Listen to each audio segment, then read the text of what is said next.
الخير تلاميذ الحلوين. صباح النور. تلاميذ الحلوين، اليوم درسنا بالعلوم هو الخلط والمخلوط. شنو يعني كلمة خلط؟ خلط يعني شنو؟ نخلط يعني نحط مادة ويا مادة أخرى. بس شنو اكو مواد من نخليها مادة ويا مادة تظل محافظة على خواصها، يعني ما تتأثر بشيء، تظل نفس ما هي. واكو مواد لا تكون لنا غير مادة جديدة. هسه شنو عندنا؟ الخلط هو إضافة مادة إلى مادة أخرى. زين احنا ورا ما خلطنا صارت عندنا مثلا أشياء صارت سوا، شو نسميهن هذني؟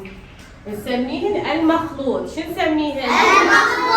المخلوط شنو؟ المخلوط هو عملية ورا ما احنا كملنا عملية خلط، ورا ما كملنا إضافة مادة إلى مادة أخرى صار عندنا المخلوط، هو ناتج عملية الخلط. شنو المخلوط؟ ناتج عملية الخلط. هسه احنا راح نسوي هذا الشيء عمليا. عندي هنا بعض من الخضروات، شوفوا هنا يمي بعض من الخضروات. هنا عندنا خيار، ليمون، هنا عندنا فلفل، طماطم، وهذين الاشياء، خس. شو راح اسوي؟ راح اسوي عملية الخلط عليهم. شلون اسوي عملية الخلط؟ هيجي اخلطهم سوا واحد ويا الثاني. هسه هنا انا من خلطتهم تغيرت صفاتهم، لو ظل الخيار نفس ما هو صار غير شيء؟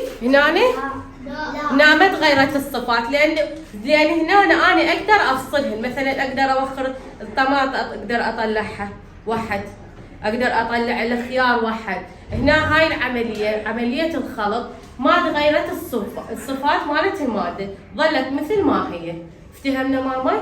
واقدر افصلهن، يعني اقدر اطلع الخيار واحد، الفلفل واحد، الخس واحد، الطماطه واحد. افتهمتوها هسه؟ هسه راح نسوي طريقه ثانيه هسه هذا احنا ورا ما خلطناه سميناه؟ ورا ما صار شو نسميه؟ مخلوط. شو نسميه؟ احسنتم. هسه راح اسوي خلط جديد. بس شنو هذا الخلط الجديد؟ ما اقدر ارجع الاصله، ما اقدر. يعني مثلا انا عندي هنا عندي قطع من الموز.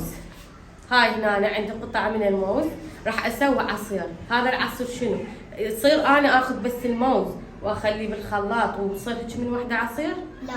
غير شنو اضيف له؟ لازم حليب وبعد قليل من السكر. يعني عند الحاجه اكو يخلون واكو لا ما يخلون، واكو يضيفون ماء وياه. نقدر نسوي وياه مثلا غير فاكهه، مثلا موز وفراوله. احنا بكيتنا هالمره احنا ايش راح نسوي؟ راح نسوي الموز مع حليب وقليل من السكر. يلا تعالوا وياي خلينا نشوف. اول شيء نقطع الموزه.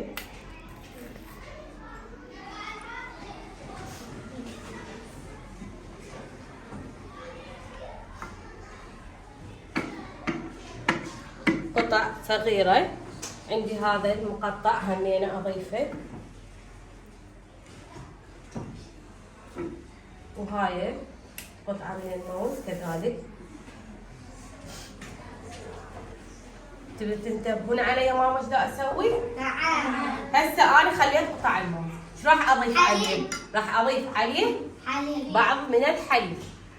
احنا نقدر نستخدم هذا الحليب، ونقدر نستخدم ماء، ونجيب حليب جاف. هذا الحليب جاف مرات ممكن نسوي لكم بالبيت هنا، ونضيف عليه القليل من السكر، لأن الحليب أصلاً بمادة سكرية. فإحنا إذا ضفنا هو الحليب راح يصير طعمه وايد حلو، وهذا يأثر على صحتنا، لأن إحنا نريد نسوي عصير صحي يعتبر لأن الكالسيوم كله بيه، الحليب بيه كالسيوم، كذلك الموز فيتامينات. راح أبدي أشغل.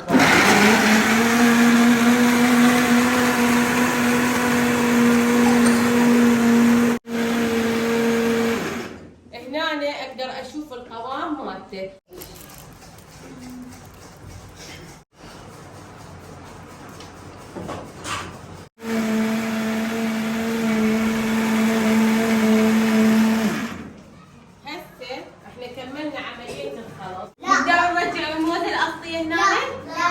لا ليش؟ لان هسه هنا نغيرها الخلطة. نخلطه ما نقدر. اديك هسه ابي شويه بالزلاطه نقدر نقدر، نعزل. بس هنا لا ما نقدر. هسه ايش راح اسوي؟ راح اسكب بالاقداح وانتم تذوقوا وتعطوني رايكم. هسه طاهر، شويه رايك؟